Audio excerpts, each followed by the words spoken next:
Hi, welcome back to The Creator's Soul, a podcast miniseries about the creative process and its application in every area of your life.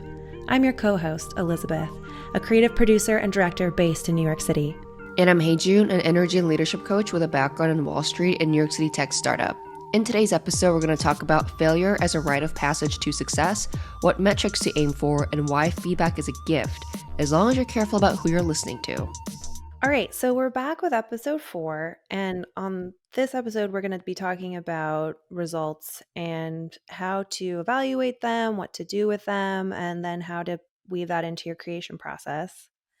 And hey, June, I think I'd love for you to start on this episode because you've done a lot of refining by taking results and then putting them into action and making them something that you can action. So do you want to start with what results mean to you and how you categorize your results of things that you take on or actions that you take? Yeah, absolutely. I think I've had a lot of botched attempts in the past throughout various jobs, projects, even relationships. The way I define result is like, okay, how much did I deviate from my imagination of what the ideal outcome is? So if I going back to one of our earlier episodes, I think we talked about, the perfect vision. And then the result is like, okay, did we reach that vision or did we not? And that gap is sort of like a rude awakening. It could be a good thing too, many times. Sometimes things can turn out better than expected. But yeah, I'm trying to think back, like in my Wall Street job, really thought that the ideal outcome or the result is to like get that promotion or to get that salary raise or to be able to give um like a standing ovation presentation and just be able to get all these accolades from my peers, bosses. So there's definitely a gap between the result that we think we want versus the result that we think we need, and that was a huge like maturity arc for me over the years, because I look back and I'm like, oh yeah, but if I did like do well in that presentation or if I did get that promotion, um who knows like how my life would have actually been like afterwards. I might have, like, deep down I knew like that result really wasn't for me. That was totally for optics. So why did I even want that? So I think that a result, initially it does go off by like how much does it deviate from your ideal outcome based on the vision that you had. But I think that it can be a blessing in disguise if it doesn't pan out the way you expected, and that in and of itself is a good result then, because it informs you and gives you the data to like tweak and try something new. And that's ultimately how I got to where I am today, like being hyper self-aware about my skill set, my strengths and my weaknesses. And unfortunately, I think we live in an era where like people want instant gratification. So they post a tweet or they post that video and it doesn't go insta viral. They're like, well, I'm just quitting now. Or like they start a relationship and they're like, well, why aren't things just gelling in the first month? We should break up. Like, I think that there is a timing component, like expediency component tied to results for people. Um, but, as someone who's failed so many times, I can tell you that's not always a good thing. Like, failure is an important part of the feedback in your own journey as it is success, regardless of how fast or slow it comes. Yeah, I think there's two things in particular that you said that I talk to a lot of creatives or people who are entrepreneurs or creating their reality in some way, whether that's in a relationship, a work dynamic, whatever that is. And one is optics. So Yeah. setting the ideal successful outcome around optics. How is that success perceived? That's the first thing that stood out to me because I do feel that even in my own life, I've set goals or markers of success based off of Yeah. optics. And we kind of Yeah. started off the whole podcast talking about what does success mean? We have Right. all these options and paths in life, but what is the success? And I agree that optics is a marker of success. There is an aspect of receiving feedback through how Yeah. people are responding to you or something is performing in the world. But I think that there's an aspect of then taking that feedback and then kind of weaving it into all the other feedback loops that you have from the product that you've put out in the world. I mean, I think a good example is content. There are algorithms out there that people study. There are whole teams of people who understand what it takes to make a viral video and how to do that on different platforms. Yeah. Um, and it has taken some of those people many years to get really good at that. Yeah. An example actually that was listening to this weekend was about Mr. Beast. And Mhm. he started like 10 years ago Yeah. creating these YouTube videos about different video games and different topics, but he didn't even have a microphone. He didn't even have Yeah. a video or a way to really video himself in a high quality way. Yeah. And his first couple of videos got like a couple likes. And like it wasn't until he was like at least 2 years into it where he started to get a little traction. But Yeah. then his success really didn't take off until after he'd been doing it almost 10 years. Wow. And you think about that, if you look at a lot of people who are creating their reality, whether that's in content or some other artistic medium, especially in around storytelling, a lot of people have been doing that particular thing at least 10 years before Yeah. they really start to get really good at it and have some Yeah. traction. Yeah. So I think there's an element of optics and metrics, if you will, that are really important to Yeah. this meaning of results. But to your earlier point, I think if your goal is a certain optic, an award, Mhm. praise, certain number of likes, it might not be meeting your fullest potential. You might not be meeting your fullest potential by making that your only metric or result that you're chasing. Right. I think there's two types of results. I think there's a the one type is the kind of result that informs you so that you can make better moves. And then the other result is like the ultimate crowning jewel metric of like, okay, where did I land after 10 years? So going back to Mr. Beast, I'm so glad you brought this up because yes, it took him 10 years. I'm sure he A/B tested a lot throughout those years. Week to week, if not day to day, I'm sure he kept on tweaking this, testing that. I can't imagine he is where he is today if he didn't try new things every time. Clearly he pivoted along the way, and I think that's the type of result you want ultimately, and not be discouraged by it. Like seriously, like okay, like your first meme video didn't work. That's information. Like you have one like method you can strike out and say, okay, that didn't work. And I'm sure he did that a lot throughout the years, which is I mean, I everyone that I know in my life who has done something incredible, they have so many stories like that. Like 10, 100 different ways they tried something, it didn't work. They just like, we're like, okay, on to the next. Yeah. Oh, Yeah. yeah. And that was the second thing that you said when we kicked off today was the amount of times that you have to fail to get good or gain clarity about what it is that you need to do next. Yeah. I really identify that. I'm sure a lot of people listening can also identify with that.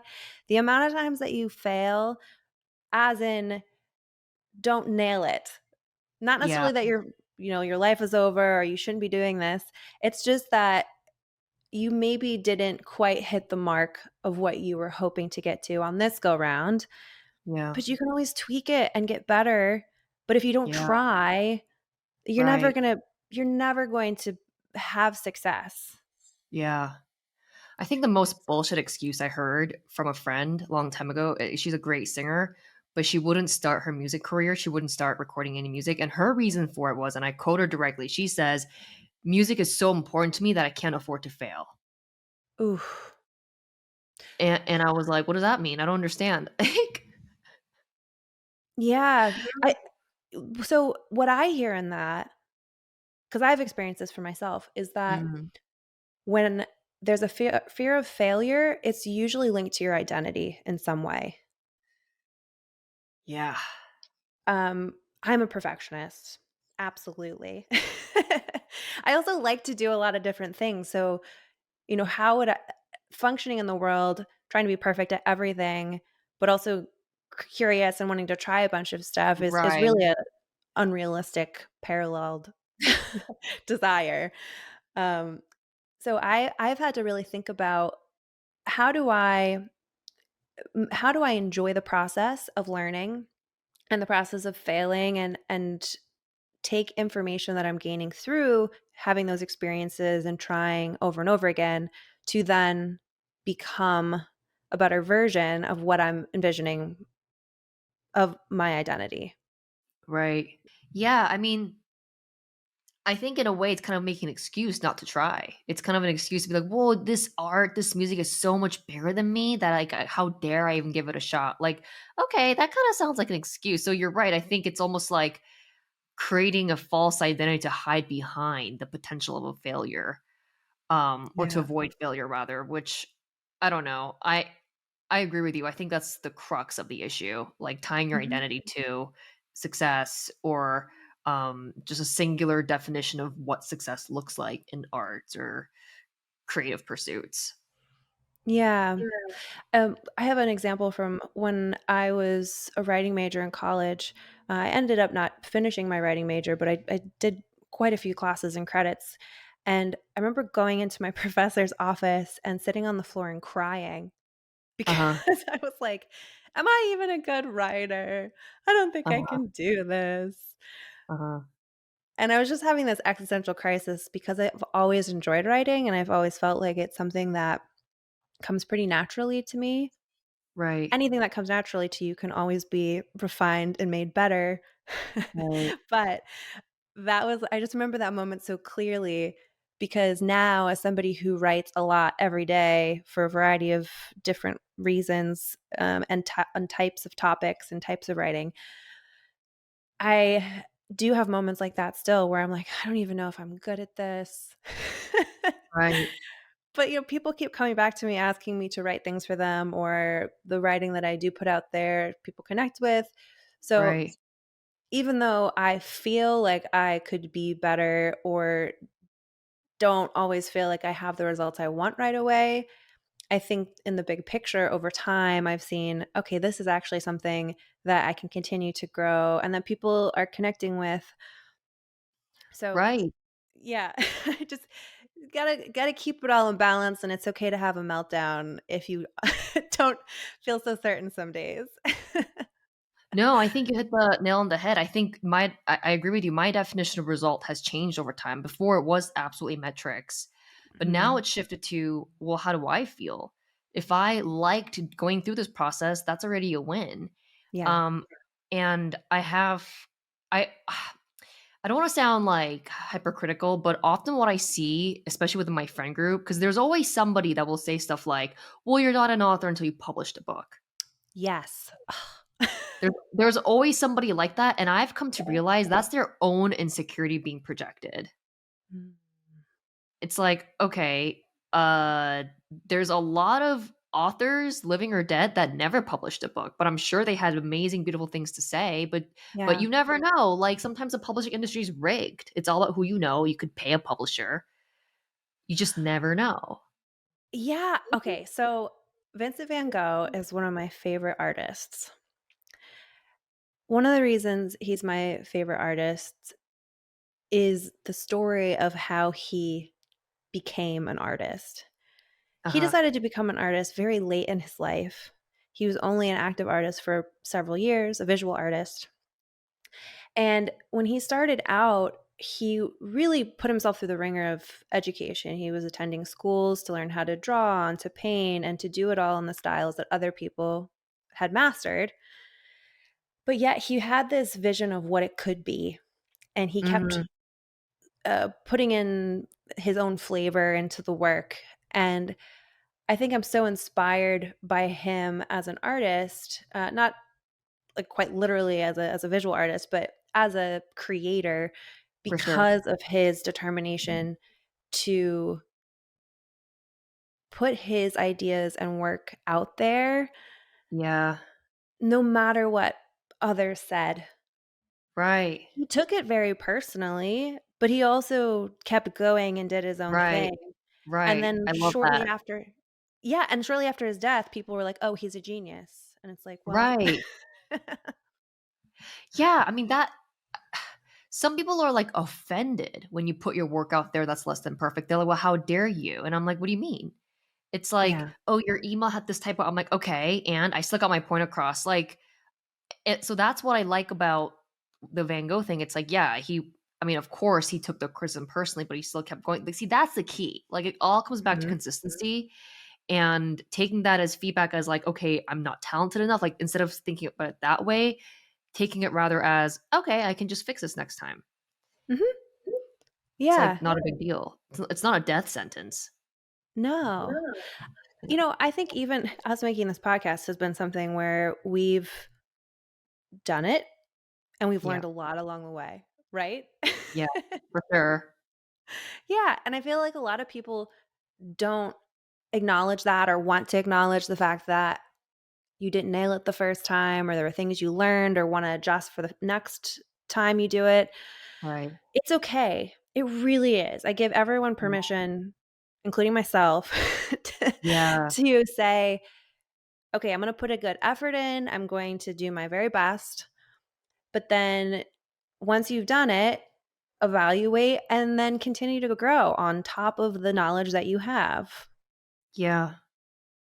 I Yeah. think that there's a lot of pressure to be perfect right away, and there's no one that I've met who's really crafted something on their first go. Yeah.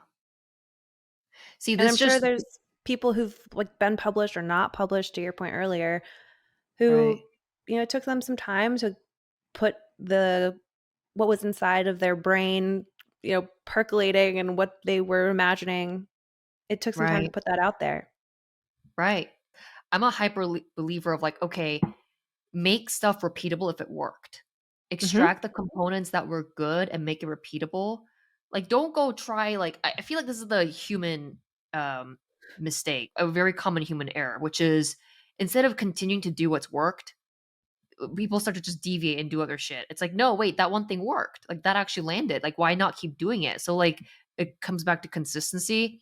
And for me, that's been a huge breakthrough when I realized like, okay, clearly this writing style works or this editing style works. Like I tried a million other things that didn't work. And Mhm. this did. So let me just keep trying that and seeing even if it's boring and repetitive, seeing how like it continues to like pay off. I feel like when it comes to evaluating your performance and your results, there needs to be a level of numbness, like numbness to failure for sure. And we covered that, but also numbness to like doing the mundane, doing the boring stuff repeatedly to make it work. So after this episode, I'm gonna like take a step back and be like, okay, what worked, what went well, and let me just like really double down on that moving forward. Um, Yeah. That's so I like that you said there's a numbness to the mundane. If I could take that a step further, I feel like it's an endurance, yeah, a strength of will that develops I love that. to being consistent, going back to our very first episode, Yeah, because it is hard. There are days where it's going to be really, really boring, yeah, or, you might feel impulsive and want to try something completely out of the box. That's okay. You should absolutely always keep trying things and creating and having those chaos moments. But to your point, if something's working, it's really important to notice that and then mhm, iterate on it and follow that path because that is a breakthrough. That yeah. is a reward in a sense for the time that you've put towards following your intuition and crafting that into a meaningful product and then putting it out there in the world. And now you have this feedback.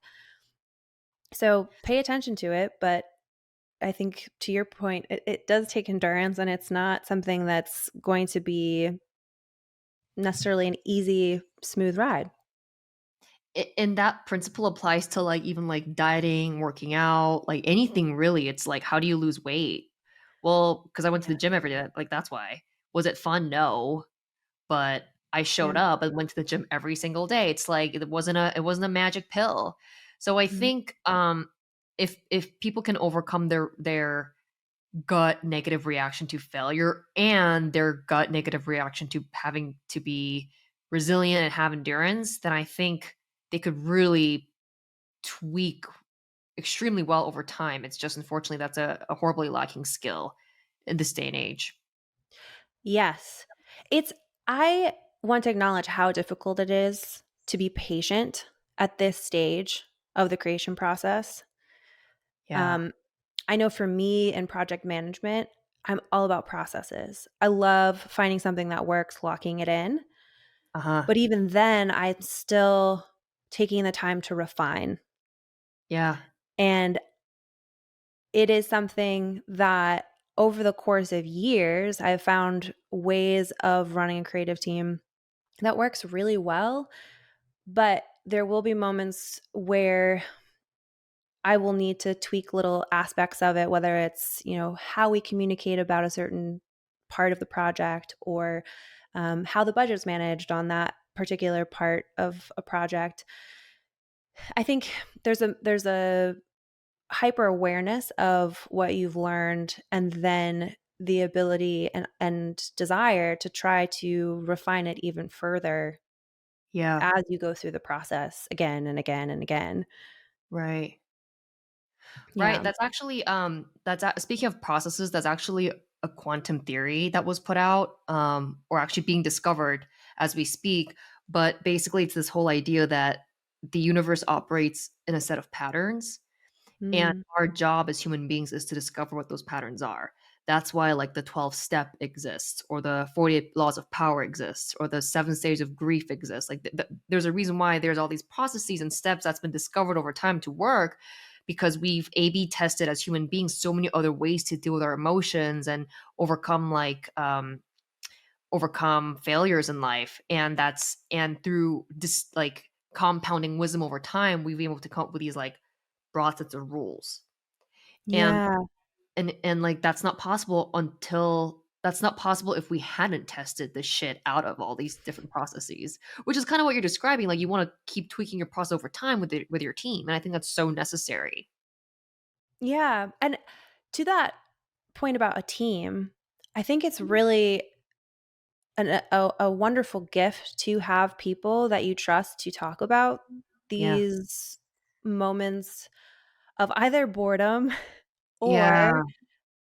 the realization that you need to do better. Yeah.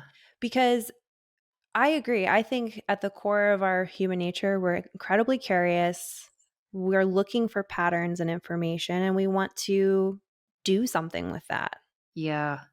So if you have people in your life and if you have people in your life who are willing to talk to you about how do I improve? How do I do better? Yeah. That's an incredible gift. And you can use those relationships and participate in those relationships asking for feedback or asking for encouragement and even Right. acknowledging when you're having doubts about your ability to accomplish something or your ability to problem solve something. Yeah. If you have those relationships and or can cultivate them, Yeah. it really does help with the emotional journey of being at this point of the creation process. Right. Yeah. Right. I think people underestimate the power of feedback and the power of community. I always tell just anytime I meet somebody new, I always tell them like we are feedback oriented beings. The reason why I lead with that now is because of the nature of my job, like I find myself like giving feedback before they even ask for it. So I have to like preface like I just want you to know like this is what I do, but we also thrive on feedback. I'm not trying to be like offensive. Um Mhm. but yeah, like this is why I also think like trying to figure things out on your own or trying to heal on your own is a myth. I don't think that works. You need someone to look at you and tell you exactly what they're seeing through you so that you can tweak it because you really don't know if you have a mole in your face until you have a mirror. It's like the Yeah. same thing across like every area of our life. And it shocks me how often people are like so resistant to that idea. It's like, well, I thought you want a better result, so don't you want feedback? Mm. I feel like you and I really like feedback because we like to iterate on it. Yeah. But I also think that's a learned skill to take feedback Yeah. and to give feedback and to give feedback. And I Um, think it's also belief. I think yeah. because we come from a creative space, we have the belief that we can create whatever we want. We have the belief that we can always reinvent ourselves. Mhm. And not everybody has that belief, which is surprising. Yeah. Um, In terms of giving feedback, I wanna mention that there's, there's a way of giving feedback that was developed by Liz Lerman that I learned and I really like to continue to use in all feedback loops. And it really focuses around asking questions of the person who's mm, creating the thing that you're giving feedback on. So that could yeah, be literally a piece of art or a play or piece of music. It could be a spreadsheet or yeah, a project plan or a presentation, but it really right. focuses around asking questions of the person who's creating it to help you understand what the intention was behind it and then be Mm, able to share how you received what they created. right. And to I me, it's a love very that. nonviolent way of sharing feedback Yeah, because it's not saying, "Well, I think, right, this is a piece of shit," right, right, basically, right, which is like what people hear when you say, "Actually, I don't really like this." right. You might not be that direct, but I find that people are more receptive to feedback using this method, and I I love find for that. myself, yep, that I'm more receptive to hearing feedback and actually have a better insight into what exactly they're saying past, "I really like this," or "I don't like it." Right, so basically phrasing it as questions as to like literally asking what was your intention behind X. Yes, that's exactly what it is. Yep. I love that. I would only imagine a lot of people get stumped by that question because most people aren't aware of why they did what they did. Exactly. That's why it's so brilliant. Yeah, Because it goes back to creating with intention. yeah, And creating is anytime you create all day long. So you're yeah, creating relationships, you're creating products in your work, you're creating your existence in the world, how you want to be in the world every single moment of the day. yeah, So it really creates asking that question, what is your intention behind this? Really creates this hyper awareness of the why behind everything that you're doing. yeah, And in this particular circumstance of okay, there's this thing that was created, now I need to interact with it, and it might be challenging because the person who created it might not have know what their intention was behind it. They might be just trying to do their job. yeah, But right. thinking about it from a place of a specific intention really can energize your work, no matter what you're creating.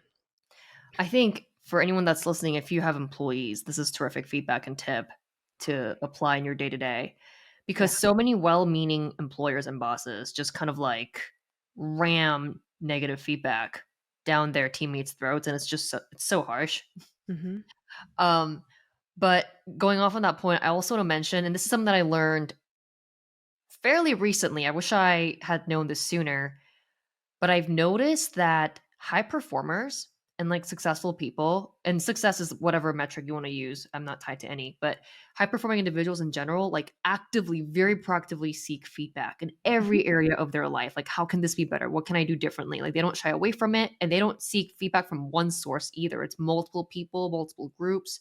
Like, they're obsessed with it's a little bit like sadistic or like masochistic. Is that the word? Yeah, masochistic. They almost would just like look for all their flaws, not so that they can like stay in that, but to actually evolve and change. So it got me thinking about like, oh, it's like no wonder why companies actually hire executive coaches for their top people only Mhm. because that's where the stakes are the highest. Those are the people that drive the most amount of like out, not well, not always, but like we like to think that they have like the most amount of impact or leverage within the organization. So of course they need that most expensive amount of feedback because of because what happens down the line like rise on their performance and how they improve or not improve. So if you think about feedback that way, like how it's Mhm. actually very a lot like luxurious thing.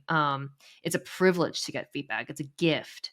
Mentorship is invaluable, I think, Yeah. because it can be a way that you as an individual, no matter what your role and position is in your work or where you're at in your life, mentorship can be an incredible way to gain feedback and Yeah. check in with somebody who might have a little more perspective than you, or Yeah. over time will really get to know you and be able to notice, okay, you have this pattern of X. Are you aware? Right. And that's I agree. I think that their feedback is a gift. That being said, I do know a lot of people. I would maybe not a lot of people. I know a fair amount of people who just love giving feedback but don't like to Uh-huh. receive it. Oh gosh, yeah. So pay attention to yourself in how that balance plays out, Yeah. because when I see someone who's only interested in giving feedback, but who is not interested in growth themselves, Yeah. I might listen to about 5% of what they are saying, and then listen for, okay, are they saying that because they feel insecure about X, or are they saying that because they're actually really jealous of that person who did really well? Oh yeah. Um, just something to notice. It's not a make or break, but for when you're receiving feedback, try to understand the relationship that that person has, and how they operate in the world as a feedback giver. I think when people do that, it's because it goes back to identity. I think Mhm. they're so attached to their own identity of being a mentor or being the expert that there's no possible way that they can improve. Yeah. I've noticed that too, where I'm like, okay, I'm taking advice from these people, but they're clearly misinformed themselves. So I will try to tell them, and it will just be like radio silence or like disbelief or shock that I even said anything. And I'm like, Mhm. listen, it's kind of obvious that this is not working for you either. So I'm just trying to tell you what I know, Mhm. you know? But yeah, I think some people derive sick pleasure from being the one that's always like holier than thou, Mhm. but it's just like hot mess behind the scenes. But they Yep. like never want you to know. So I totally agree with you. I think it's important also who you get feedback from. Yes. Um, because we always regulate to authority. It's just human nature.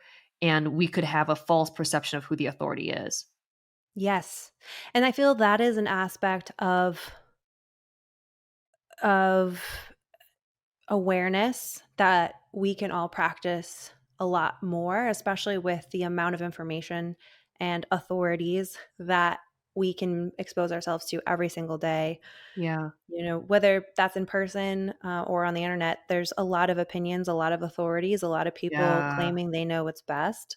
Yeah. And that's scary. There's so much information. Like, how do you know what to I know. trust?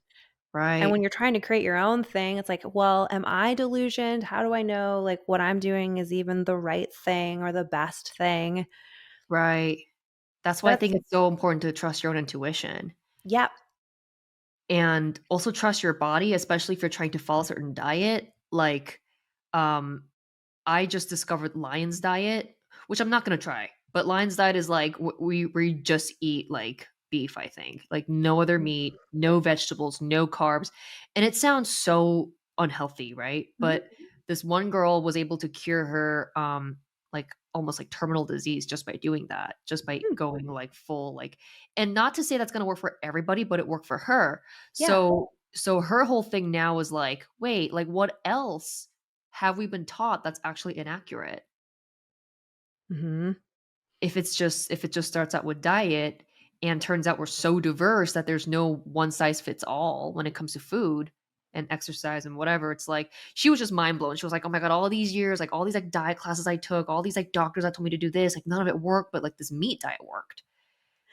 That's I have seen a lot of people take a diet or a health fad as the absolute truth, and then a year or two later realize that it was absolutely not for them.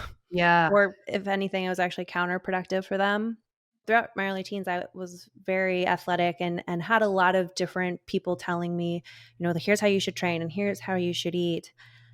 And I kind of carried that into my early 20s. And it wasn't until I had put myself in a position to study dance Mm. that I realized that the best indicator of your health and well being was your own body. Oh, So, yeah. what you're saying about intuition in your own body, that is incredibly powerful, Yeah. even to the point where you might not know that you're feeling a certain way about an experience that you've had, but your body Mhm. knows because your Mhm. brain felt it, it's in your body now, and then it's maybe not completely in the front of your consciousness, but it'll come out through activating your body, whether that's breath Yeah. work, whether that's movement.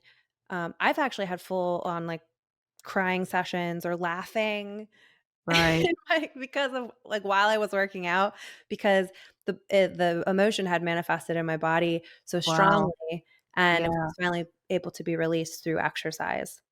I love that. Yeah. Yeah, I think that's also why it's important to look at the instruments of the result. Like, your body's an instrument that Mhm. gives you a very clear report card of your health, your emotions, and yeah, so if, like, after a certain diet, if your body feels shitty, like, that's a clear result, like, listen to that instead of being like, "Well, so and so on YouTube said, Mhm. so I gotta keep doing this." Like, no, like, pay attention to your own internal results. Um Yes.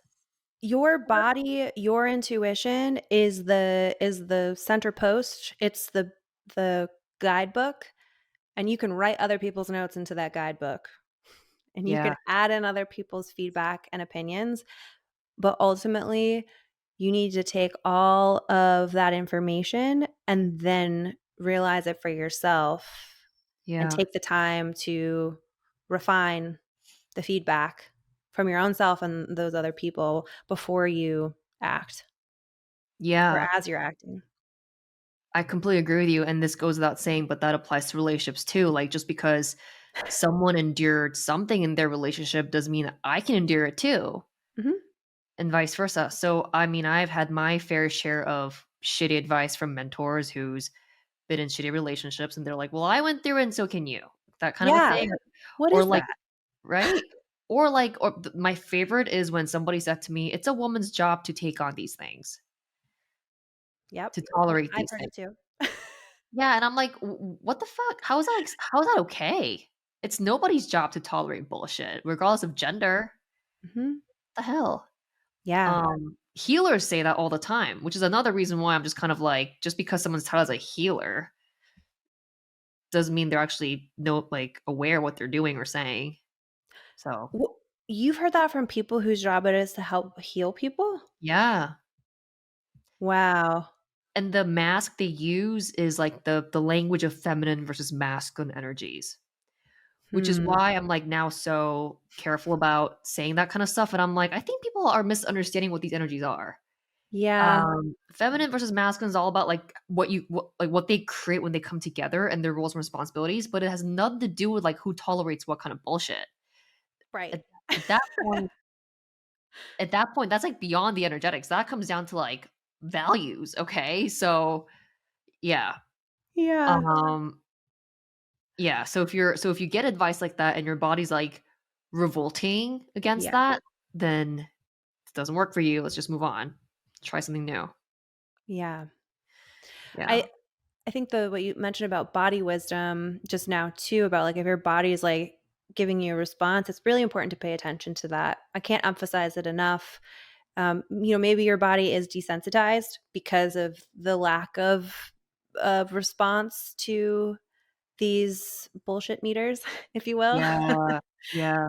But I think there's a lot of value to creating a sensitivity within your body so you can feel when you are around somebody who has very negative impact on you or the people around them.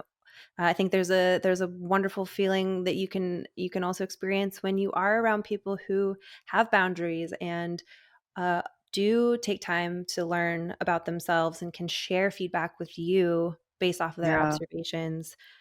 Yeah. Body wisdom is something that is an integral part of the creative process and Oh, yeah. really can ignite whatever you're creating in a really profound way. Yeah. Yeah. Yeah.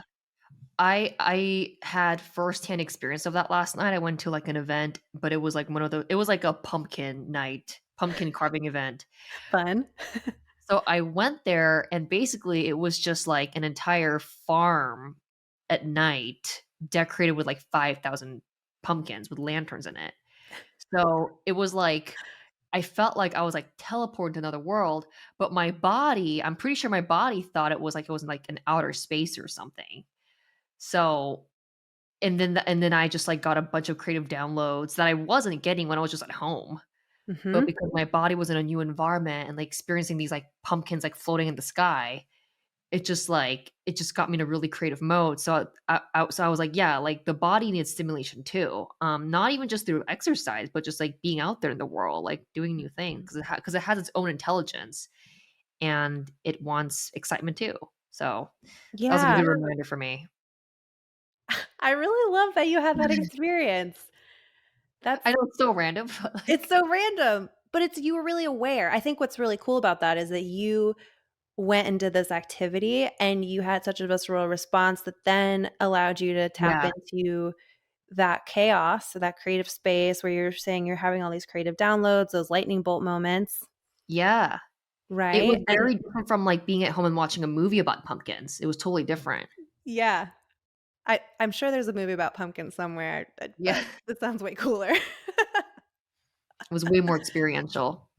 Yeah, I'm so grateful for the ability to chat with you about this because it's kind of it can be a little bit of a heady, emotional conversation to talk about results, how are things turning out? Mhm. And I feel we've touched on some really good stuff today where we've talked about, what are those metrics that you're chasing, paying attention Mhm. to that, knowing that you are going to fail probably quite a few times before you actually get Yeah. a result that you are feeling that is a marker of what your potential is, right? Yeah. And then we also talked about mentors and paying attention to your intuition and Mhm. continuing to learn and surrounding yourself with people who are asking good questions. I feel like I'm really encouraged to go take all of this today. Me Uh, too. as usual, when we have these conversations, I'm always like, okay, how do I apply this to my own life now? Right. No, me too. I feel the exact same way. Yeah. So, hey, June, do you want to share what we have coming up in our final episode? Yeah, I think just to wrap up entire series, a good place to land is talking about acceptance. So you had a vision, you went on a journey, create a bunch of cool shit, got your results. Um, then where do you go from there? Well, it comes to a kind of like a final stop. It's like, do I accept my creation or should I embark on a brand new journey, another creative cycle? Mm. Because there should be closure. There should be a finale. Sometimes you evolve and you're ready to create new things, or you want to iterate. But before you just like launch yourself into something new, I think it's important to like kind of have that moment with yourself and be like, okay, how do I feel about the end product? The result is a bit different. Result is about like how did I do, good or bad. But acceptance is more about like, okay, how do I feel about who I've become throughout the process? So I'm excited to talk to you about that. Me too. Our last episode for now. For Looking now. forward to it. Yes, absolutely. Well, thanks for talking to me, Elizabeth, and thanks to everyone that listened in. Thanks for tuning in to Creator Soul, a podcast miniseries presented by Pheydrus and Potter Productions. We hope you join us for the rest of the series and discover something that will help you meet your fullest creative potential.